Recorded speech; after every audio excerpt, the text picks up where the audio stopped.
In a world where people throw things away, one country found its future in the trash. What if I told you that the garbage you throw away today could save a whole country? This isn't made up. It's not some feel-good movie story. It's happening right now in the hot heart of West Africa, where the dust never stops and the winds carry more sadness than hope. Burkina Faso is a country with no ocean that people often forget about. But they're quietly changing their future, and they're doing it with trash. To many people, Africa has been either a place to take things from or a place that needs help. And Burkina Faso has been called the poorest of the poor, the forgotten shadow of the continent. Its deserts get bigger each year. Its cities are drowning in plastic. Its people are left behind. But something happened in 2022. A person rose up from the crowd. Not a politician, not a diplomat, but a soldier. Young, unshaken, with fierce eyes full of belief. Captain Ibrahim Traoré. He didn't wait for world meetings or help from other countries. He didn't chase fancy climate deals or applause from big conferences. He looked at trash and saw the truth. The plastic bags rotting in ditches, the rusty cans and broken wires choking the streets, the smoke rising from burning dumps at the edge of the city. To the world, these were waste, but to Traoré, they were the last money of survival. Because when the land fails you, when the wells go dry and no one comes to help, you look around and realize the only thing left is what the world left behind. And so he said, not a war, but a coming back to life. We will rebuild with what they throw away. No speeches, no saviors, just a plan. Trash was no longer garbage. It was gold. It was fuel. It was dignity. And yet we must not forget the ashes. The child sleeping on a garbage dump, the mother cooking over burning plastic, the soil that cracked open like a wound. That was the beginning. That was the quiet before the fight. They weren't begging for change. They were becoming it. This is not just a story about recycling.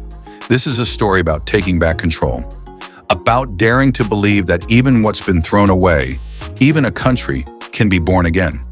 When the world turned its back on us, we turned to ourselves, not to survive, but to rise. It didn't begin with a rule. It began with a decision to stop waiting. When Captain Ibrahim Traoré looked out over the streets of Ouagadougou, he didn't see garbage. He saw money. He saw plastic bags as possible insulation for homes. He saw rusty metal as future building material. He saw garbage dumps as power plants that nobody was using. But more than that, he saw people drowning in sadness because no one had dared to give meaning to what they already had. And so he made a decision. Burkina Faso would not wait for someone to save them. It would build its own salvation. That decision started a quiet revolution, one not shown on TV, not paid for by billion-dollar promises, but made by hands in the dirt, by people long ignored who were rising up. Traoré's government started what the West called a waste program, but that phrase is too clean, too cold. This wasn't a program. It was a new way of thinking about value. Burkina Faso didn't have oil wells, but it had burning dumps. It didn't have solar farms, but it had heat and tough people. It didn't have Silicon Valley, but it had young people with ideas born from hardship. And so the plan was simple but radical. Turn trash into power. Turn garbage dumps into jobs. Turn shame into strategy. The government doubled its money spent on recycling equipment compared to the year before, and didn't stop there. They gave small grants to street collectors. They trained young people to fix up metal and electronic waste. They funded compost centers that turned food scraps into fertilizer. Traoré did not ask his people to believe in him. He asked them to believe in themselves. We will not be defined by what we don't have, he said. We will rise through what we've been left with. And they did. Across the edges of the capital, recycling centers began to buzz with life. What was once burned was now bundled, processed, and sold to other countries. Plastic bottles turned into roofing tiles. Tires became fuel. Old wires were taken apart into copper and sold on world markets.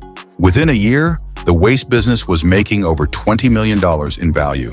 Not from buying things from other countries, but from local work, local knowledge, and local courage. That's the power of the spark. It starts where no one's looking. It spreads when no one's listening. It burns brightest in places the world has written off. This is not about helping the environment. This is about survival with dignity. This is not aid, this is taking back control. Before the headlines, before the reports, it was the women who showed up first. You want to know who rebuilt this nation? It wasn't foreign experts in fancy suits. It wasn't CEOs on video calls. It was women armed with gloves and bags and rock-solid determination who stepped into the garbage dumps and said, "This ends with us." From the back streets of Bobo Dioulasso to the waste areas of Ouagadougou, it was women's groups who answered Traoré's call. Not with slogans, but with sweat. They organized door-to-door collection routes. They learned how to sort plastics by grade, by texture, by use.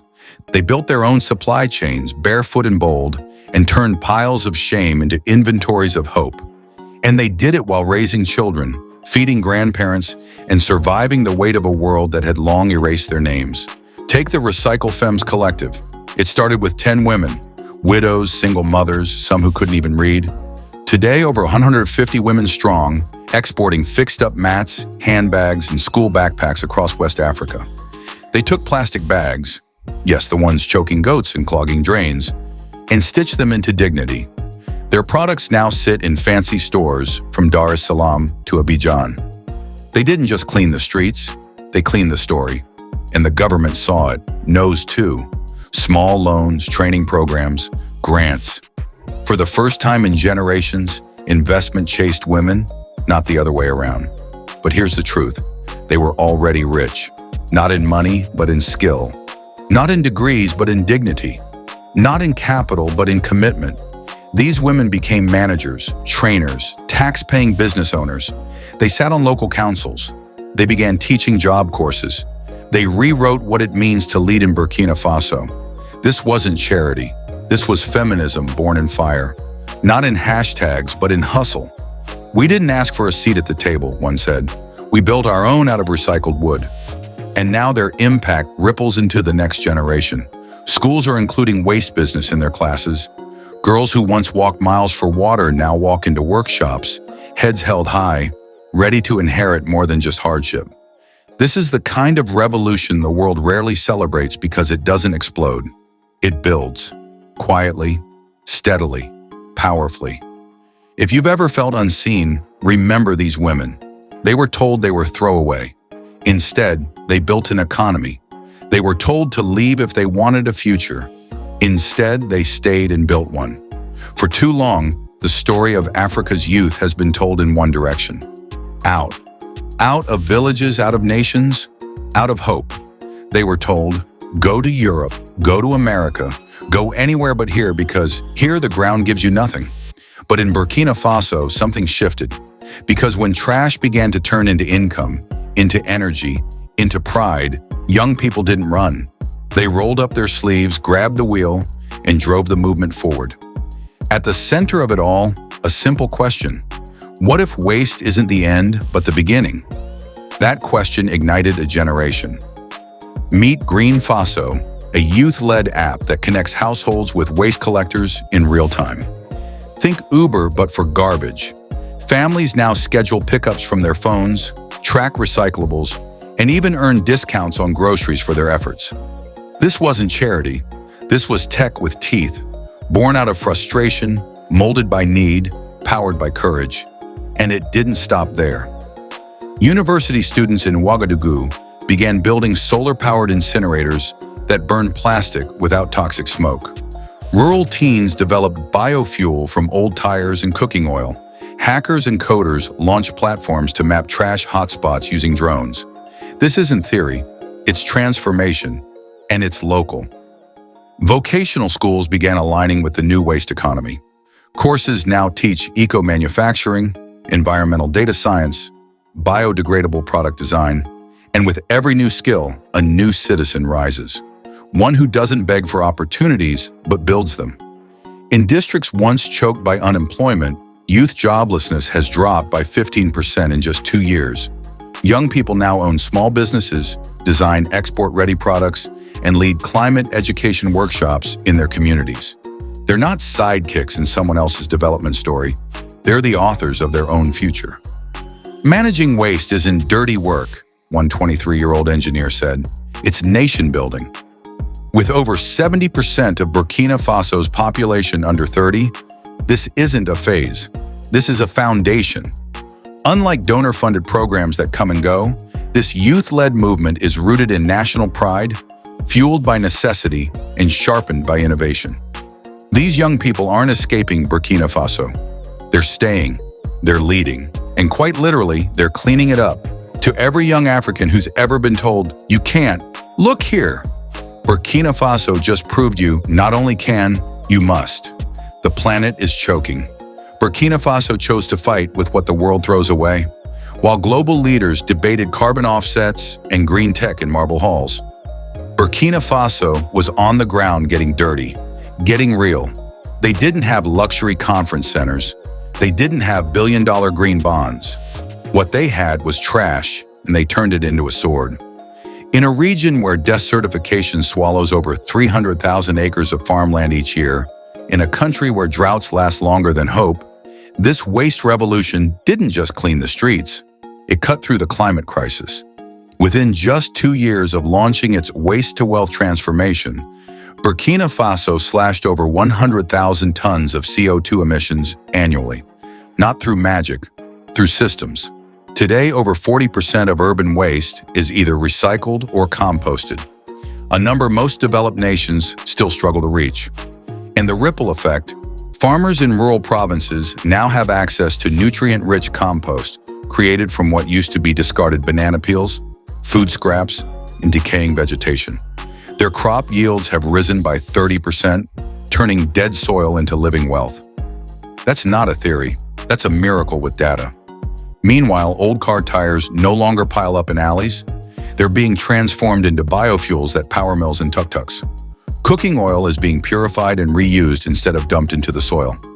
Even university labs are testing solar-powered incinerators that reduce plastic volume without releasing poisons into the air.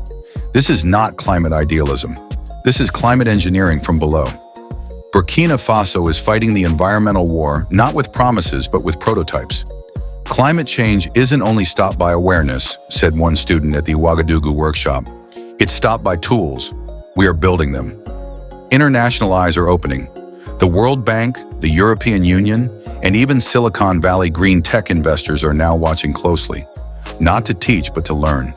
They're studying a model where trash is energy, waste is economy, climate resilience is community-powered. Because unlike carbon markets that reward the rich for polluting less, Burkina Faso's solution starts at the bottom and lifts everyone up. And in doing so, it delivers something more precious than money or emissions credits. It delivers dignity. To every village flooded, every child coughing from toxic air, every mother planting in cracked earth, this is your proof. The fight is not hopeless. The sword is already in your hands. This wasn't supposed to happen. That's exactly why it did. When the revolution began, no one was watching. Now they're flying in to see it. Delegations from Ghana, Niger, Senegal, even parts of Europe have landed in Burkina Faso. Not for ceremonies or aid deals, but to walk through its recycling hubs. To study how a nation with so little built a system that works. And here's the twist. It's not the high-tech gadgets that impress them. It's the logic, the scalability, the roots. This is not a foreign imported blueprint. It's a homegrown ecosystem, fueled by local hands, mobile technology, and radical trust.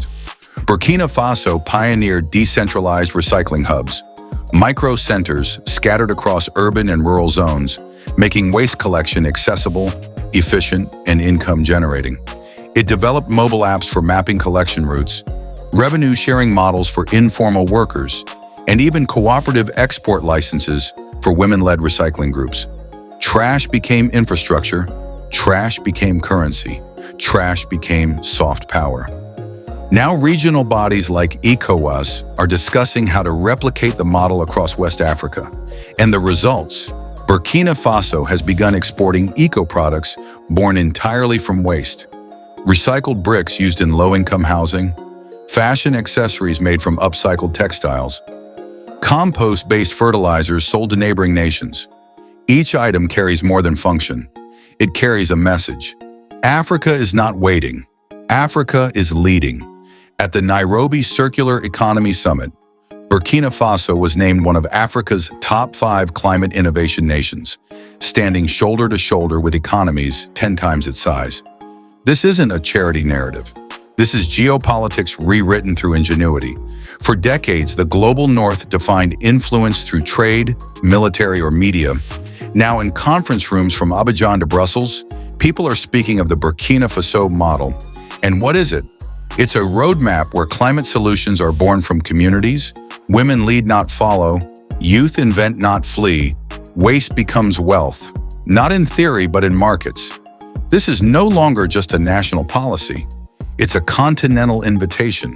Burkina Faso is now building new diplomatic relationships, not by asking for help, but by offering answers. Green investors, development banks, climate alliances. They're coming not to rescue, but to collaborate. They thought we had nothing, said one official. Turns out we had something no one else dared to try. Burkina Faso didn't just clean its streets, it cleared a path for every overlooked nation ready to rise. To the world's underestimated nations. Your solutions are not too small. They are too real to ignore. They called it waste. We called it the beginning. In the quiet before dawn, on the edges of Ouagadougou, the ground no longer smells of smoke. It smells of soil, real, living, fertile soil. The land that once cracked open from drought now holds seeds.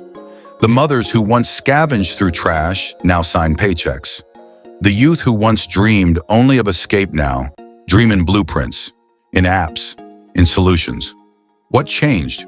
Not the world, not the weather, them. Burkina Faso chose to become the proof the world said didn't exist. Proof that a nation buried under centuries of extraction, neglect, and desert winds could rise.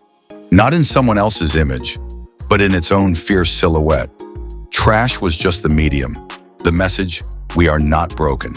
We are not your burden. We are builders. That's the flame. And now it's spreading. To the mothers in Sunyani turning food scraps into compost. To the youth in Baltimore building AI tools for cleaner streets. To the girl in Lagos watching this story and realizing, I can lead and I don't need permission. Because what Burkina Faso did wasn't just fix a system. They flipped the narrative. They said, we will not be defined by what the world discards. We will not wait for the West to save us. We are not your charity case. We are your challenge and your teacher. And that flame, it doesn't burn with rage. It burns with clarity, with faith, with the quiet power of people who know exactly who they are.